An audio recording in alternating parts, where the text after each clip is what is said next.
Kedua perempuan ini lahir di tahun yang sama, 1974. Yang satu bernama Hong Xiaohui asal Jiancheng District di Kaohsiung City, Taiwan. Sosoknya tampak biasa-biasa saja. Penampilannya biasa, dia juga berasal dari keluarga biasa. Sedangkan perempuan yang satunya lagi bernama Chu Jiachen, asal dari Dan District di Taipei, Taiwan. Dia tidak biasa-biasa saja. Wajahnya manis, dia berasal dari keluarga kaya raya. Ayahnya seorang pejabat, direktur di Taiwan Power Company, perusahaan penyedia listrik negara. Namun dengan semua perbedaan itu, ada yang mempersatukan Hong dan Chu. Keduanya sama-sama cerdas secara akademis. Hong lulusan Teknik Kimia Universitas Jianggang, Taiwan, sedangkan Chu lulusan Mikrobiologi Universitas Suzhou, juga di Taiwan. Keduanya punya ide sama, ingin melanjutkan pendidikan jenjang master atau S2 di National Tsinghua University, Taiwan. Dan demikianlah pada 1995 untuk mempersiapkan diri menghadapi tes masuk, mereka mengambil kursus di sebuah lembaga pendidikan. Di sanalah untuk pertama kalinya keduanya bertemu dan berkenalan. Sejak itu terjalin pertemanan di antara keduanya.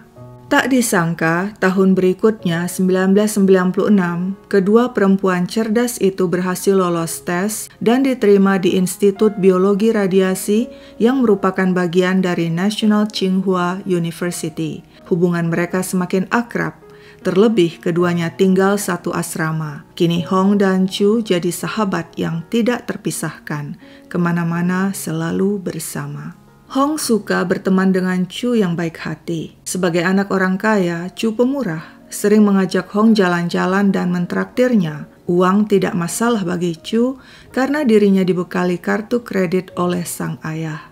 Tak disangka, di kampus cinta Chu bersemi. Dia naksir Cheng Huantai, seorang mahasiswa senior program doktor atau S3, pria tampan dan populer yang punya banyak teman wanita. Chu dan Cheng kemudian jadi dekat dan sering jalan bareng, kadang sampai larut malam. Hingga suatu hari, Chu hilang, dan tak seorang pun tahu keberadaannya.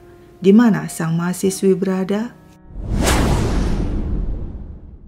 Senin 9 Maret 1998 merupakan hari yang sangat buruk, tak hanya bagi National Tsinghua University namun juga bagi penduduk Taiwan. Breaking news tersebar ke seantero Taiwan. Sesosok mayat perempuan ditemukan di ruang kuliah biologi radiasi di National Tsinghua University. Polisi yang tiba di TKP tidak mencium bau busuk. Yang ada malah bau bahan kimia menguar dari jasad yang tidak dikenal itu. Kondisinya sangat menyedihkan. Wajah dan tangannya rusak akibat bahan kimia sejenis asam. Siapa pelakunya? Tak seorang pun yang tahu. Tak ada saksi. Polisi menduga pelaku sengaja merusak jasad untuk mengaburkan identitas korban. Untunglah ada satu barang bukti yang sangat penting ditemukan di TKP. Sebuah kondom yang berisi cairan milik seorang pria. Dugaan sementara, pelaku memperkos korban dan setelah itu menghabisinya. Sekarang hal terpenting yang harus dilakukan polisi adalah menemukan identitas jasad. Polisi pun menanyai seisi kampus, para mahasiswa, dosen, dan karyawan kampus. Diperoleh informasi seorang mahasiswi bernama Chu Jianchen dikabarkan hilang sejak 2 hari sebelumnya, yakni Sabtu 7 Maret 98. Polisi segera menghubungi orang tua Chu dan menyampaikan tragedi itu. Tentu saja orang tua Chu terkejut, tapi mereka tidak percaya meskipun polisi telah menunjukkan pakaian yang ditemukan di TKP yang diduga milik Chu. Jasad itu bukan anak kami. Menurut mereka, tidak mungkin ada orang yang tega menghabisi Chu. Selama ini anak mereka dikenal baik, berprestasi, tidak pernah membuat masalah, dan tidak punya musuh. Untuk meyakinkan orang tua Chu, polisi minta mereka menelpon nomor HP anak mereka. Sebelumnya di TKP, polisi telah menemukan sebuah HP yang diduga milik Chu. Nah, ketika orang tua Chu menelpon nomor anaknya, HP itu pun berdering. Dan saat itu juga orang tua Chu menangis, meraung. Kini mereka percaya bahwa jasad itu adalah Chu, anak kesayangan mereka. Hasil investigasi polisi selanjutnya menunjukkan beberapa waktu belakangan Chu dekat dengan seorang mahasiswa program doktor bernama Cheng Huan Tai. Polisi pun menanyai pria itu dan berdasarkan hasil pemeriksaan kondom yang ditemukan di dekat jasad Chu berisi cairan milik sang pria Cheng. Cheng membantah dia tidak membunuh Chu dan dirinya tidak tahu menahu tentang kondom itu. Cheng bahkan bersikeras mengatakan jasad rusak itu bukan Chu. Chu baik-baik saja, setiap hari aku chatting dengannya di komputer. Polisi heran, mereka memeriksa alibi Cheng dan solid. Pada saat kejadian, Cheng sedang berada di tempat lain, jadi tidak mungkin dia pelakunya. Selain menanyai Cheng, polisi juga menanyai Hong, sahabat Chu. Polisi mencurigainya karena ditemukan bukti setelah kematian Chu, Hong memakai kartu kredit sahabatnya itu untuk shopping.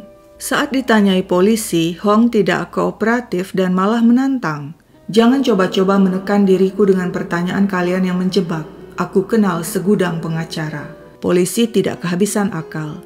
Mereka coba cara lain untuk memancing pengakuan Hong, yakni dengan membawanya langsung melihat jasad Chu. Polisi berharap dengan menyaksikan langsung kondisi jasad, Hong akan terguncang dan mengakui perbuatannya. Tapi dugaan polisi salah. Di ruang otopsi, Hong malah berdiri tenang dengan wajah datar menatap jasad sahabatnya Su. Tak setetes air mata pun luruh.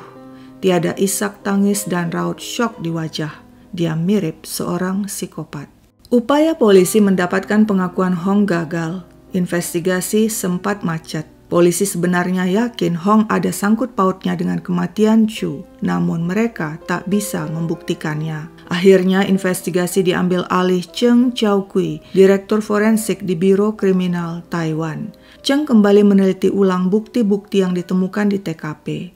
Dan dia menemukan sepotong kecil kuku di sweater korban. Tapi saking kecilnya potongan kuku itu, tes DNA tak bisa dilakukan. Cheng pun meminta tekstur potongan kuku itu diperiksa. Cheng yakin setiap kuku memiliki tekstur berbeda dan unik. Setelah membandingkan tekstur potongan kuku tersebut dengan kuku milik Hong, Cheng yakin Hong adalah pemilik kuku tersebut. Nah, setelah dikonfrontir dengan bukti potongan kuku serta bercak darah Chu di sepatunya, pertahanan Hong runtuh. Dia menyerah, menangis. Aku bersalah, aku telah membunuh Chu. Hong minta polisi membawanya menemui orang tua Chu. Aku ingin berlutut dan meminta maaf di hadapan mereka. Tentu saja banyak pihak terkejut saat tahu Hong telah membunuh sahabatnya sendiri. Apa motifnya? Dari pengakuan Hong, terkuaklah sebuah kisah tentang hubungan ganjil poliamori antara dirinya, Chu, dan Cheng. Poliamori merupakan hubungan asmara dan seks secara terbuka yang melibatkan lebih dari 2 orang. Begini ceritanya. Tak lama setelah kuliah di National Tsinghua University, Chu berkenalan dengan Cheng Huan Tai. Chu kesengsem padanya. Bagi Chu, Cheng merupakan pria idaman yang selama ini dicarinya. Cheng baru saja merampungkan wajib militer dan langsung melanjutkan pendidikan S3. Sama seperti Chu, Cheng berasal dari keluarga kaya. Salah seorang kerabatnya anggota Kongres Taiwan. Meskipun Chu tahu Cheng sudah punya kekasih sesama mahasiswi, tak masalah. Toh belum ada cincin melingkar di jari Cheng. Bagi Chu, dia berhak melakukan pendekatan pada pria itu. Lalu bagaimana cara Chu menaklukkan hati Cheng? Dengan perhatian tentunya. Dia kerap menyapa Cheng dengan ramah, menanyakan kabarnya, mengajaknya makan, dan ternyata Cheng menyambut baik pertemanan itu. Mereka semakin dekat. Chu tak segan mentraktir Cheng dan memberinya berbagai hadiah mahal. Soal uang, Chu tak khawatir, sebab orang tuanya kaya raya. Sang ayah memberinya kartu kredit dengan dana besar. Kepada sahabatnya Hong, Chu curhat betapa dirinya naksir berat pada Cheng. Hong protes. Kau tidak semestinya naksir Cheng. Dia kan sudah punya pacar. Palingan dia iseng, mau jalan denganmu untuk mempermainkanmu saja. Mendengar perkataan ketus sahabatnya, Chu buru-buru membela Cheng. Dia bukan cowok seperti itu. Dia baik padaku. Percayalah. Apa boleh buat? Chu keras kepala. Nasihat Hong hanya dianggap angin lalu. Tapi Hong tidak putus asa. Sebagai sahabat adalah tugasnya mengingatkan Chu yang sedang lupa diri. Suatu hari Hong berkata lagi pada sahabatnya itu, "Aku dengar mahasiswa lain membicarakanmu. Kata mereka, kau cewek yang tidak punya malu, jalan sama cowok yang sudah punya pacar." Chu kesal melihat sahabatnya Hong tidak mendukung dirinya. "Kenapa sih jadi begini? Aku kan cuma mau ngedekatin cowok yang kusuka. Kok semua jadi ribut?" Meski Chu keras kepala, Hong tidak mundur juga. Setiap ada kesempatan, dia selalu mengingatkan Chu agar jangan mendekati Cheng yang sudah punya pacar itu. Suatu hari di awal 1997, Chu sedang shopping. Tiba-tiba dia terkejut. Di kejauhan dilihatnya Cheng dan Hong jalan bersama bergandengan tangan, tertawa-tawa. Apa-apaan ini? Setaunya Hong tak pernah dekat dengan Cheng. Lalu mengapa kini keduanya tampak mesra bak sepasang kekasih? Chu marah. Setiba di asrama dia langsung melabrak Hong. "Pantasan selama ini kau larang aku berhubungan dengan Cheng. Ternyata kau yang sebenarnya naksir Cheng." Hong tak merasa bersalah dan malah balik menantang. "Ya, aku memang suka dengannya. Memangnya kau pikir kau saja yang berhak naksir dia?" Chu mengumpat. Dasar tidak tahu malu. Keduanya bertengkar hebat. Retak sudah hubungan persahabatan mereka. Kini Chu dan Hong terang-terangan bersaing memperebutkan Cheng Huantai. Dan Cheng ternyata senang sekali diperebutkan dua mahasiswi yang berlomba-lomba memberinya perhatian dan hadiah-hadiah mahal. Dia tiduri keduanya. Meski dia tak pernah menganggap mereka pacar, bagi Cheng, Chu dan Hong hanya TTM alias teman tapi mesra. Lama-lama hal ini bikin Chu dan Hong kesal. Apalagi kemudian mereka tahu Cheng juga dekat dengan wanita-wanita lain. Malah banyak yang lebih cantik dan kaya dibandingkan mereka. Nah, saat inilah terjadi hal ganjil. Chu dan Hong kembali berbaikan. Persahabatan keduanya yang sudah retak kembali membaik. Keduanya malah kadang jalan bertiga dengan Cheng. Ternyata Chu dan Hong punya musuh bersama, yakni pacar Cheng dan wanita-wanita lain yang dekat dengan pria itu. Untuk sementara, Chu dan Hong sepakat berdamai dan bekerja sama demi menyingkirkan wanita-wanita itu. Korban pertama mereka adalah pacar Cheng, sebut saja namanya Min, sesama mahasiswi. Sejak Juli 1997, Min merasa diteror. Ada orang yang berkali-kali menggembosi ban skuternya saat parkir di kampus. Pada Oktober 97, terjadi lagi hal ganjil. Ada yang menghancurkan data eksperimennya di laboratorium kampus. Setelah berusaha mencari tahu, Min curiga pada Hong dan Chu, teman Cheng. Dia yakin kedua mahasiswi itulah yang melakukan aksi teror selama ini padanya. Min lalu melaporkan kecurigaannya kepada pihak berwenang di kampus. Tapi pihak kampus tak percaya begitu saja, sebab kecurigaan Min tanpa bukti. Lagi pula setahu pihak kampus, Hong dan Chu adalah mahasiswi cerdas dan berprestasi. Selama ini mereka berperilaku baik, tak pernah bikin ulah dan aktif di berbagai kegiatan kampus. Sial bagi Min, kasus yang menimpanya didiamkan begitu saja. Selanjutnya, korban kedua Chu dan Hong adalah Nona Han. Pada November 97, Su dan Hong menemukan Cheng main mata dengan Nona Han, seorang wanita muda yang bekerja di bagian administrasi kampus. Keduanya berkencan dan makan malam bersama. Bagi Chu dan Hong, hal ini tidak bisa dibiarkan. Keduanya pun menyusun strategi. Pada 2 Desember usai jam kampus, Chu pura-pura melaporkan kepada Nona Han ada kerusakan di toilet wanita. Nona Han pun datang ke toilet bersama Chu untuk memeriksa kerusakan. Nah, begitu membuka pintu toilet, Hong yang ternyata sudah menunggu di dalam bersama Chu langsung mengancam Nona Han. "Kau jangan coba-coba berhubungan lagi dengan Cheng." Terjadi perang mulut di antara mereka.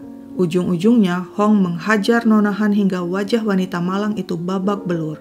Nona Han yang tidak terima segera melaporkan hal itu ke direktur kampus. Tapi Chu dan Hong membantah. Mereka tidak pernah menganiaya Nona Han. Direktur percaya karena selama ini Chu dan Hong dikenal sebagai mahasiswi baik. Direktur sulit mempercayai pengaduan Nona Han. Namun sebagai jalan tengah, akhirnya diputuskan Chu dan Hong dilarang berada di dekat-dekat ruangan kerja Nona Han. Dan masalah pun berakhir. Gosip tentang obsesi Chu dan Hong pada Cheng mulai tersebar di kampus. Hal ini bikin mahasiswi lainnya berpikir 2 kali jika ingin mendekati Cheng. Teror Chu dan Hong berhasil. Kini hanya tinggal mereka berdua bersaing untuk mendapatkan cinta Cheng, dan persaingan memperebutkan Cheng pun kembali dimulai. Chu tampak percaya diri dia akan mendapatkan Cheng dengan hadiah-hadiah mahal yang diberikannya pada pria itu. Hong jadi panas.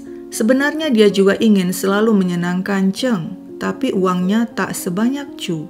Dia pun putar otak dan bekerja paruh waktu di sebuah hotel. Namun gajinya ternyata tidak cukup untuk mentraktir dan membelikan Cheng hadiah-hadiah mahal. Hong tak kehabisan akal. Dia pacari seorang mahasiswa kaya.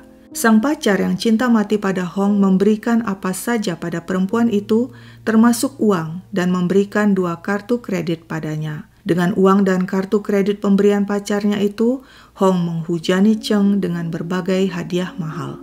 Demikianlah hubungan antara Chu dan Hong. Persahabatan mereka campur aduk antara cinta, benci, dendam. Meskipun memperebutkan cowok yang sama, keduanya masih tetap berhubungan. Suatu pagi pada 6 Maret 1998, Chu bahkan dengan senang hati meminjamkan kartu kreditnya pada Hong yang ingin membeli kosmetik. Nah, malamnya, Hong, Chu, Cheng, dan beberapa teman sekampus lainnya jalan-jalan sambil shopping. Suasana terasa akrab dan santai. Saat membayar belanjaan, Chu memberikan kartu kreditnya pada kasir. Apa yang terjadi? Kartu kreditnya ditolak sebab dana tak mencukupi. Chu terkejut dan malu sekali. Terlebih hal itu terjadi di depan Cheng, cowok pujaannya. Chu langsung curiga pada Hong. Tentu ini adalah jebakan Hong yang ingin mempermalukan dirinya. Pasti saat tadi meminjam kartu kreditnya, Hong telah menghabiskan dananya. Saat itu juga Chu membentak Hong dan menuding dirinya sebagai biang keladi. Hong membantah, "Aku hanya memakai kartu kreditmu untuk membeli kosmetik murah."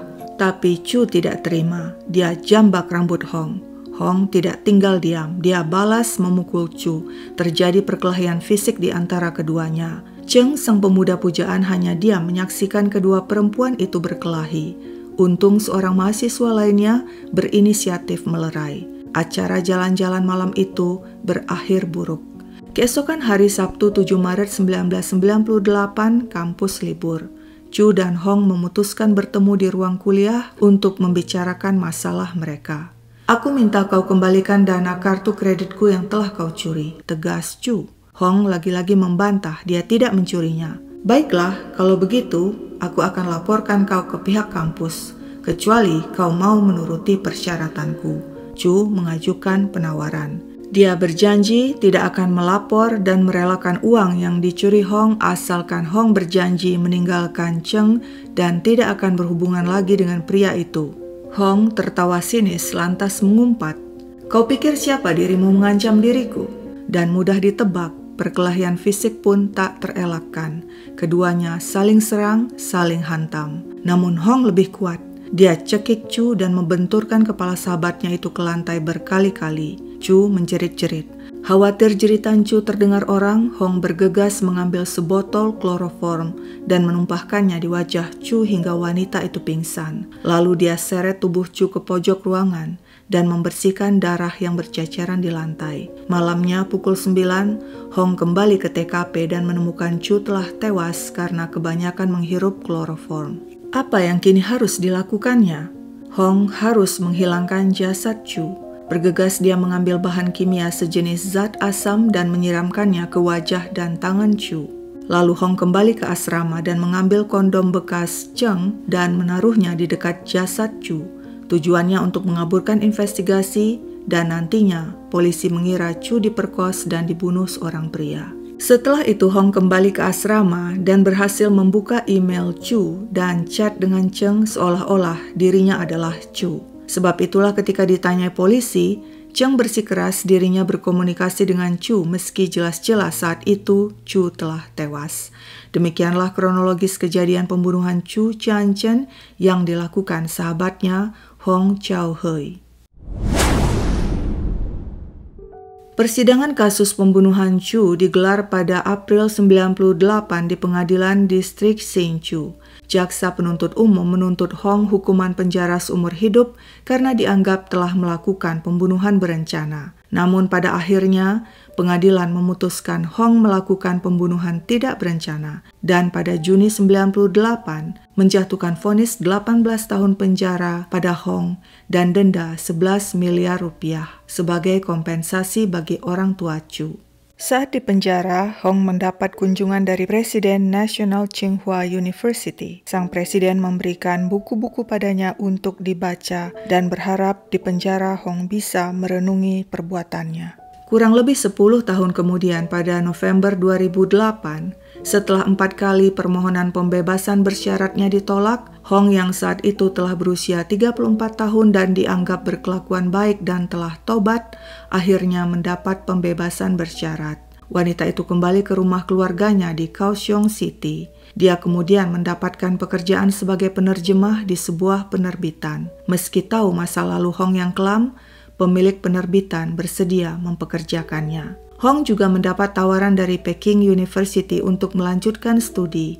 Namun wanita itu menolak dan menegaskan dirinya ingin menemani orang tuanya dan bekerja keras setiap hari agar dia bisa mencicil kompensasi pada keluarga Chu seumur hidupnya. Dia enggan mencari kekasih. Lalu bagaimana nasib si playboy Cheng Huantai? Karena malu dia kabur ke luar negeri dan melanjutkan studi di sana. Setelah lulus, dirinya kembali ke Taiwan dan bekerja di sebuah perusahaan komputer. Diperoleh informasi, Cheng Huantai sudah menutup hati pada cinta. Dia kapok bercinta-cintaan. Dan ingatkah kalian seperti yang disebutkan di awal cerita, mendiang Chu Tianchen memiliki keluarga kaya raya. Ayahnya Chu Wen-hong, direktur di Taiwan Power Company, perusahaan penyedia listrik negara. Ternyata sang ayah tersandung kasus korupsi dan terbukti melakukan aksi suap saat dirinya menjabat sebagai direktur. Sang direktur akhirnya dicopot dari jabatannya dan pada November 2008, 10 tahun setelah kematian sang anak, dirinya dijebloskan ke penjara selama 15 tahun. Demikianlah akhir cerita ganjil dari Taiwan ini. Sekian dulu ceritaku, sampai jumpa kapan-kapan.